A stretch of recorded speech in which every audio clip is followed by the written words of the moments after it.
사순절기의 절반을 넘어서는 넷째 주일입니다. 여러분도 잘 아시겠지만 지난 한 주간은 어둡고 무거운 소식들이 계속 들린 날들이었습니다. 경북 지역에 큰 불이 나서 산과 집이 불타고 사람들이 대피하고 많은 생명이 목숨을 잃었습니다.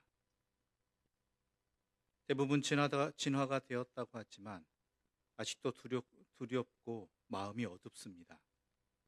또 언제 남겨진 불씨가 있어서 다시 불타오를까봐 걱정되는 상황입니다.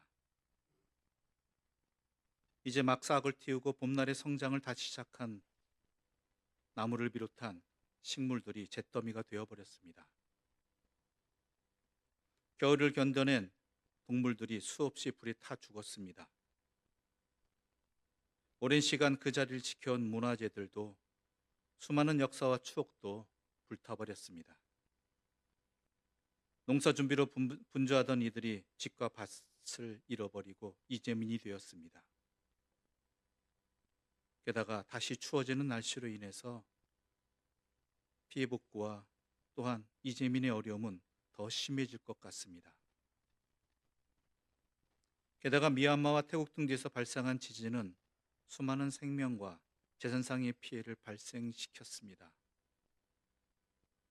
특히 미얀마 지역은 5년째 이어진 내전으로 사회적 기반 시설도 붕괴되어서 수색을 못한 곳이 구조뿐만 아니라 수색도 못한 곳이 태반이라고 합니다. 그러다 보니 피해 집계와 구조 작업은 더디기만 합니다. 피해를 입은 가족들은 구조 장비도 없이 맨손으로 잔해를 파헤치고 또 파헤칠 뿐이라고 우리에게 소식이 들려주고 있습니다. 심지어 미국 지질조사국에 의하면 이 지진으로 인한 피해자, 사망자만 해도 10,000명이 넘을 수 있다고 추산하는 상황입니다. 이런 일련의 상황들을 보면서 우리는 참 어려운 시대 속에 살고 있다라는 생각이 너무나 당연하게 듭니다. 이 참 어려운 시대 속에서 우리 그리스도인들과 그리스도인의 공동체인 교회는 어떤 역할을 할까를 다시금 하나님 앞에서 다시 한번 자성하는 기회로 삼아야 한다고 하나님께서 우리에게 말씀하시는 것 같습니다. 왜냐하면 세상에 있는 그리스도인들과 그리스도인들의 공동체인 교회는 예수 그리스도의 십자가의 삶과 말씀 위에 그 터 위에 세워졌기 때문입니다. 그렇게 교회의 정체성은, 그리스도인의 정체성은 우리 주님께서 하늘 보좌를 버리고 성육신 하신 것처럼 우리 또한 아픔의 자리, 눈물의 자리를 향해 끝없이 자신을 낮추어가는 바로 그것이 우리 그리스도인의 정체성이고 교회의 정체성이기 때문입니다. 물론 혼자서는 하기 힘듭니다. 그래서 하기 힘들기에 함께 하라고 우리를 교회라는 이름으로 모이게 해주신 것입니다. 나의 이익, 나의 편안함을 넘어서서 우리 이웃들의 삶의 자리에 다가서는 것, 강도 만난 이웃에게 다가가 그를 돕는 것, 바로 그것이 교회의 정체성을 지키는 길 중에 하나라는 것입니다. 또한 우리의 정체성 두 번째는 세상 사람들이 이런 어둠 속에서 갈 바를 몰라 헤맬 때 바른 생명의 길을 가리켜 보이는 등대의 구실을 해야 된다는 것입니다. 그곳에 그리스도인이 있고 교회가 있다는 그 사실 자체만으로 사람들에게 희망이 될 수 있어야 한다는 것이죠. 이런 그리스도인이 되고 그런 교회를 이루기 위해서 우리가 과연 무엇을 해야 할까, 무엇이 필요한가가 오늘 본문을 통해서 우리에게 선포되어지고 있습니다. 오늘 본문 고린도후서 5장 17절부터 19절까지의 말씀을 우리 함께 읽어보도록 하겠습니다. 그런즉 누구든지 그리스도 안에 있으면 새로운 피조물이라. 이전 것은 지나갔으니 보라 새 것이 되었도다. 모든 것이 하나님께로서 났으며 그가 그리스도로 말미암아 우리를 자기와 화목하게 하시고 또 우리에게 화목하게 하는 직분을 주셨으니 곧 하나님께서 그리스도 안에 계시사 세상을 자기에게 화목하게 하시며 그들의 죄를 그들에게 돌리지 아니하시고 화목하게 하는 말씀을 우리에게 부탁하셨느니라. 아멘. 우리가 우리의 사명과 우리의 정체성과 또한 우리의 본질을 깨닫고 회복하고 행할 수 있는 길은 사도 바울에 의하면 우리들 한 사람 한 사람이 예수 그리스도로 말미암아 새로운 피조물이 되는 것이라고 말하고 있습니다. 우리가 잘 알다시피 사도 바울의 삶은 다메섹으로 가는 길에서의 예수님과의 만남 이전과 이후로 완전히 달라지는 인생이었습니다. 다메섹으로 향하던 사울은 철저한 유대교의 바리새인이었습니다. 예수를 인정할 수 없는 것을 넘어서서 그 예수를 추종하는 사람들을 멸하는 것이 하나님을 제대로 섬기는 길이라고 믿었고 적극적으로 행하였던 사람이었습니다.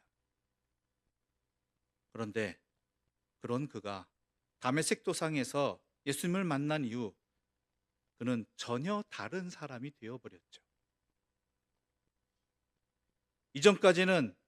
이전까지 자신 그 자체였고 자랑거리였던 것들이 이제는 배설물로 여긴다라고 자신의 인생을 설명하고 있을 정도였습니다. 여러분을 예수님을 만난 사람들입니다. 예수님께서 여러분을 찾아와 주셔서 여러분은 예수님으로 인해서 변화된 사람들입니다. 그렇다면 여러분, 예수 믿고 난 후에 여러분은 얼마나 달라졌습니까? 새롭다라는 말은 거친 행동이 좀 더 순화되었다거나 말을 좀 곱게 한다거나 그래서 사람들의 존경을 받게 되었다는 그런 뜻은 아닙니다.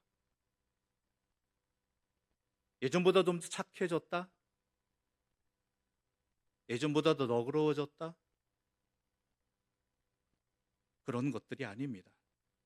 왜냐하면 그런 것들은 예수 믿지 않아도 가능한 일들입니다. 새로운 피조물이라는 이 말은요, 모양만 그럴듯하게 달라진 것이 아니라 근본이 새롭게 창조되었다라는 것입니다. 이런 새로운 피조물의 핵심은 그리스도 안에 있습니다. 그리스도 안에라는 이 구절은 바울의 핵심 단어입니다. 바울이 달라지게 된 근본적인 원인입니다. 특히 오늘 본문에서는 예수 그리스도의 부활을 말하고 있습니다. 부활은 단순히 죽었다가 다시 살아났다는 뜻이 아니라 새롭게 창조되었다라는 것입니다. 죽음으로 끝나는 인생이 아니라 죽음을 이긴 인생이 되었다는 것입니다. 이런 것들은 하나님에게만 가능한 사건입니다.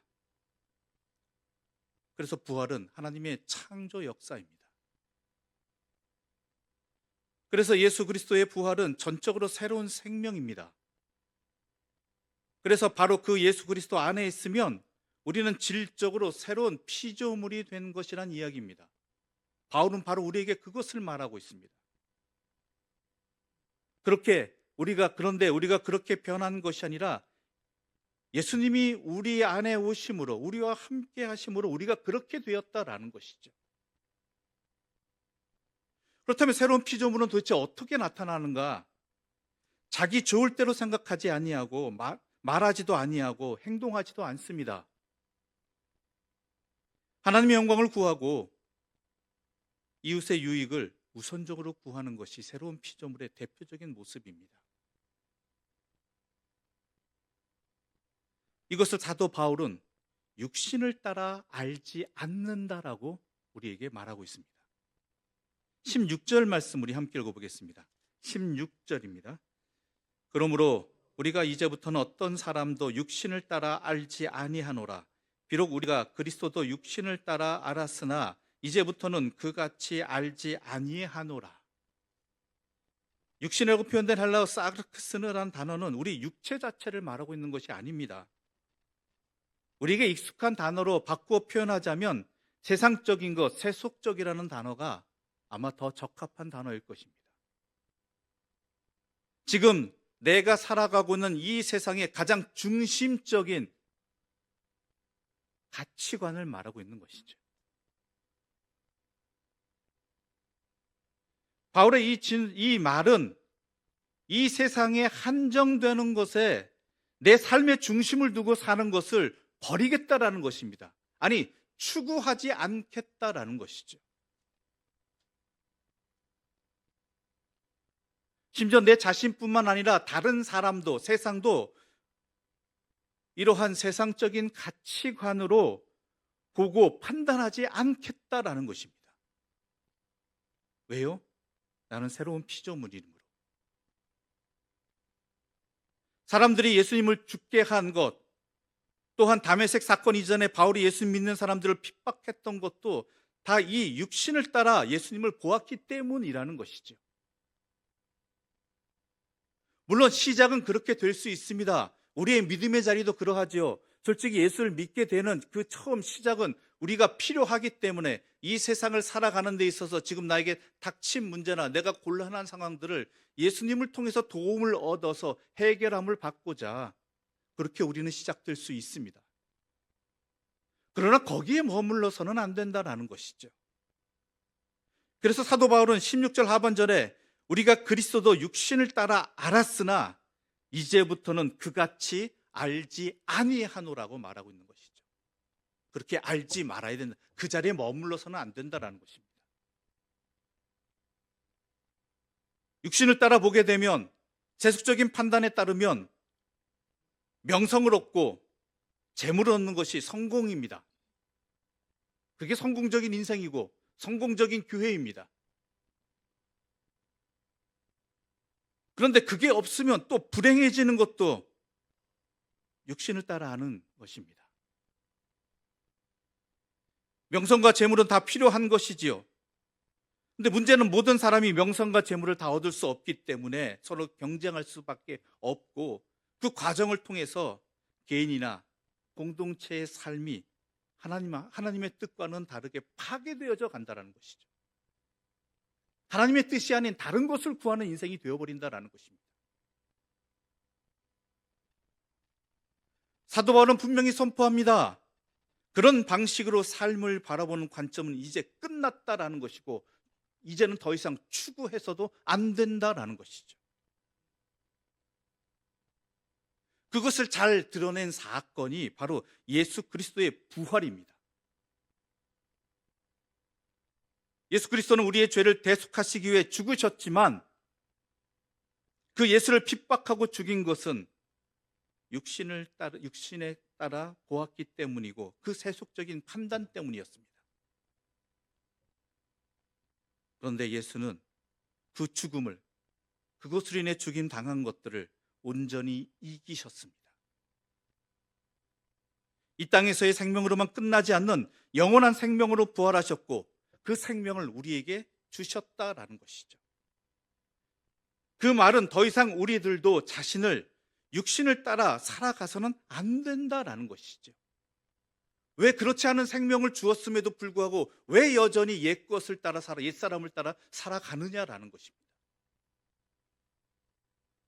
예수님의 부활을 통해서 우리는 온전히 새로운 피조물이 된 사람들임에도 불구하고 왜 여전히 거기에 머물러 있느냐라는 것이죠.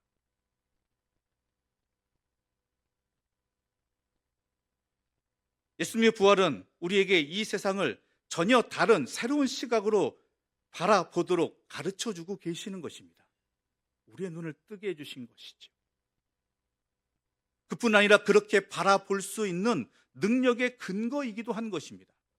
우리가 이 땅에서 끝나는 인생이 아니라 죽음을 이기는 새로운 생명이라는 것, 그것이 바로 내가 그렇게 살아가야 될 이유이기도 하지만 능력의 원천이기도 한 것입니다. 더 이상 세속적인 표준으로 바라보지 아니하고 새로운 표준으로 바라보게 되었다라는 것입니다. 이전에는 눈에 보이는 것을 가치로 삼고 자랑하며 살았지만 이제는 그렇지 않다라는 것입니다. 그게 우리들입니다. 이전에는 사람을 수단으로 생각하고 그 관계를 이해 타산의 수단으로 이해하였지만 새로운 피조물이 된 우리는 사람을 사랑의 대상으로 생각하고 관계를 사랑의 수단으로 이해하게 된다는 것입니다. 예수 그리스도를 위해 사는 새로운 삶이 우리에게 주어졌다라는 것이죠.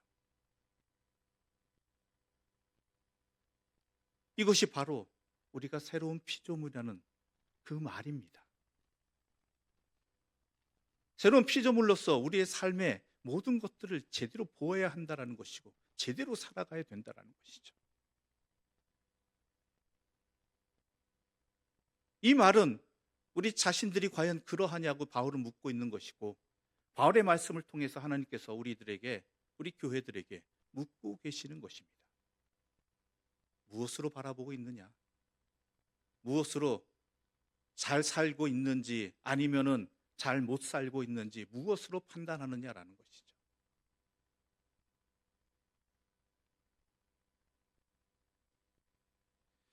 이런 사람으로, 이런 교회로, 그러나 변함없는 이 땅의 것이 전부인 그러한 이 세상을 살아가기 위해서 우리가 제대로 살아가기 위해서 전력을 다해서 해야 할 것들이 있다라는 것입니다.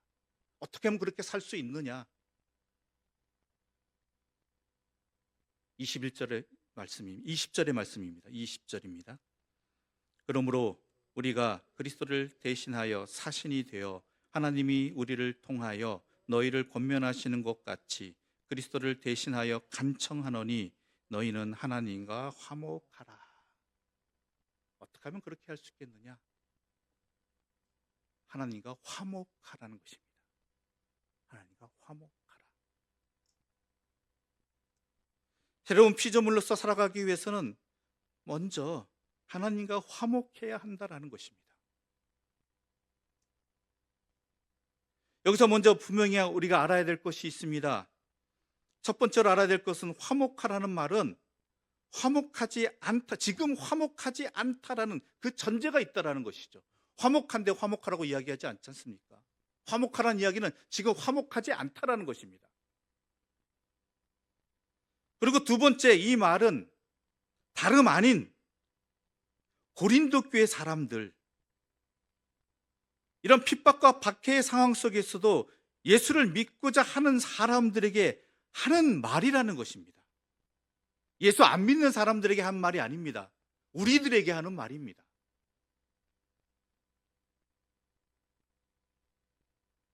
오늘 우리가 앞서 읽은 또 다른 본문인 누가복음 15장 11절부터 32절의 말씀은 우리가 너무나 잘 알고 있는 탕자의 비유이죠. 이 탕자가 어떤 사람입니까? 자비로운 아버지의 아들입니다. 아버지의 유산을 상속받을 그 아들입니다. 기다리는 아버지와 상관없는 사람이 아닙니다. 그런데 그 둘째 아들이 자기 아버지의 유산의 상속분을 아버지에게 강권하여 받아들이고 가출을 해버립니다. 이것은 바로 우리의 삶의 모습입니다. 우리는 하나님의 자녀입니다. 하나님의 사람입니다.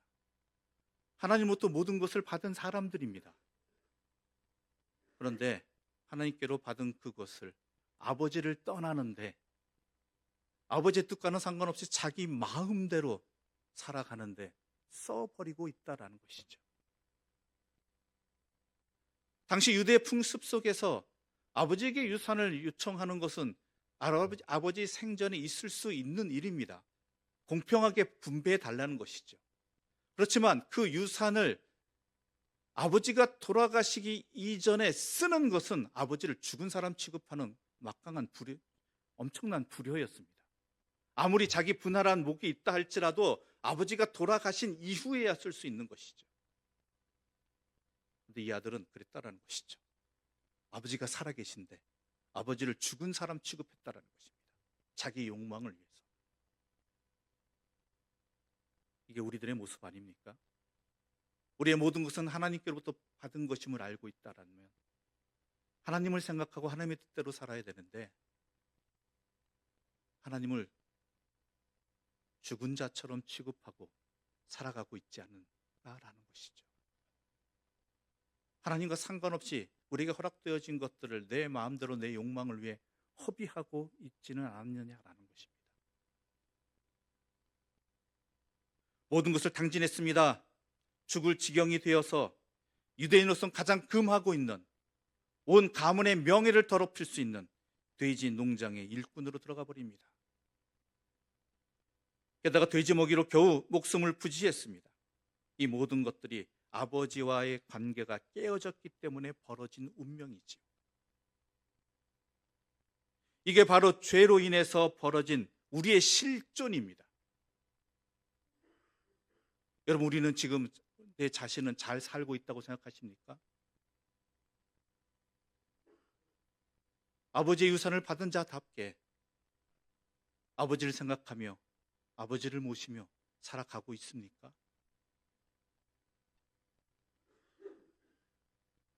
허망한 삶에 우리의 모든 것들을 탕진하고 살아가고 있지는 않습니까? 이 비참한 삶을 제대로 회복할 수 있는 길은 무엇입니까? 탕자의 비유에서는 오직 하나입니다. 아버지께로 돌아가는 것밖에 없습니다.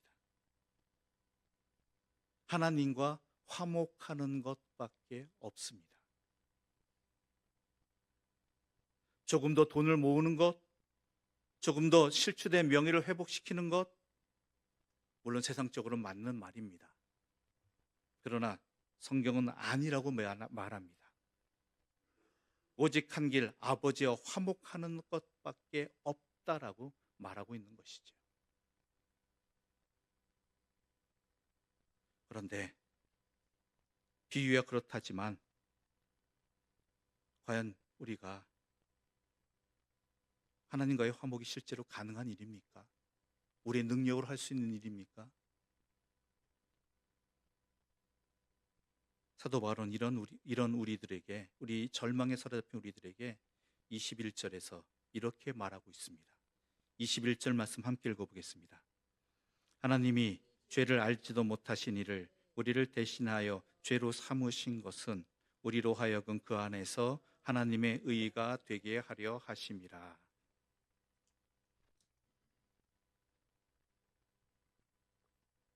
바울은 이러한 우리의 상황을 근본적으로 바꿀 수 있는 길이 바로 하나님과 화해하는 데 있다고 호소하면서, 하나님과의 적대적인 관계로 인해서 인간에게 찾아온 이 죽음의 길을 극복하려면 당연하게 하나님과의 관계를 회복시켜야 된다는데, 그 회복은 우리 힘으로 안 된다는 것이죠.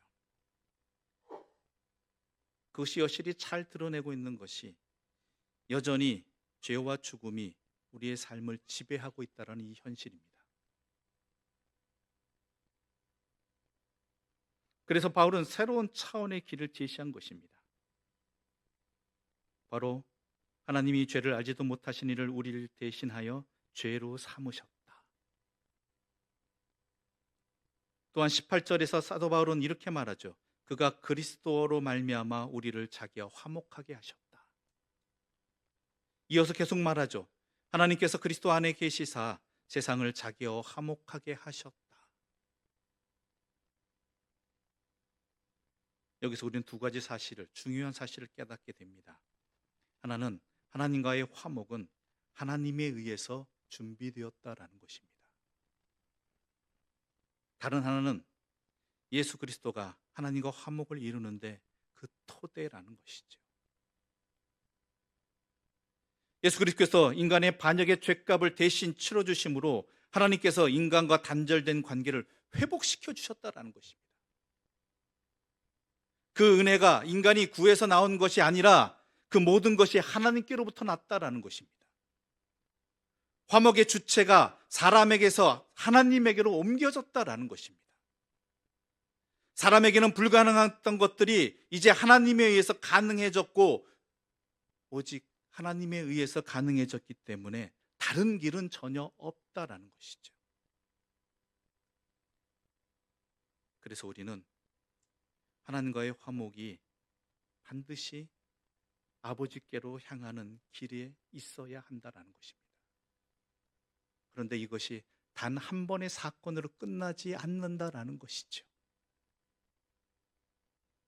이 아버지께 돌아가는 길은 우리의 삶의 순간순간마다, 모든 때마다, 장소마다 반복적으로 일어날 수밖에 없습니다.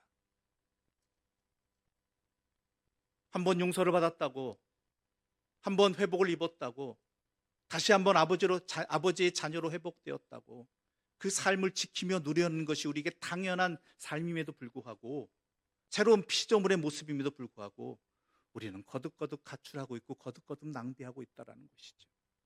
아버지를 생각하지 않는, 아버지를 죽은 자 취급하는 삶을 여전히 살고 있다는 것입니다. 그래서 이 아버지께 돌아가는 탕자의 귀향은 우리의 삶에 끊이지 않고 나타날 수밖에 없다라는 것인데, 다행인 것은 우리 하나님은 탓하지도 아니하시고 여전히 기다려주시고 맞아주시는 그러한 하나님 아버지시라는 것입니다. 그러므로 아버지께 돌아감이 우리 각자 개인의 삶에서도 일어나야 하고, 기독교인들이 모여있는 교회적인 차원에서도, 세상과의 관계에서도 일어나야 한다는 것입니다. 그게 새로운 피조물로서의 삶인 것이죠. 물론 지금 우리가 닥쳐있는 상황 속에서 중요하게 생각되는 많은 일들이 있겠지만, 결국 중요한 것은 하나님 아버지와의 화해라는 것입니다. 그러면 하나님께서 하나님을 외면한 우리를 왜 먼저 그리스도 안에서 하나님과 화목하게 하는 은혜를 베풀어 주셨는가? 그것은 바로 우리로 하여금 하나님을 화목하게 하는 직분자가 되어서, 그 통로가 되어서 하나님을 알지 못하는 세상을 하나님과 화목하게 하는 도구로 쓰시기 위함이라는 것입니다.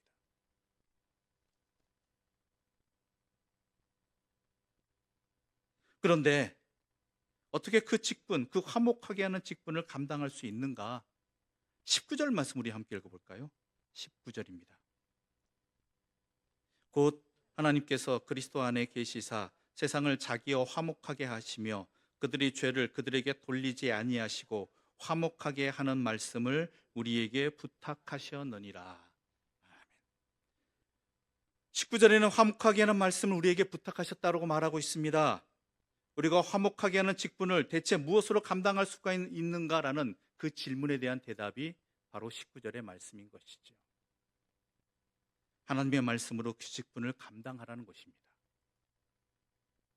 나의 열정으로 하는 것이 아니고 내 지식으로 하는 것이 아니라는 것입니다.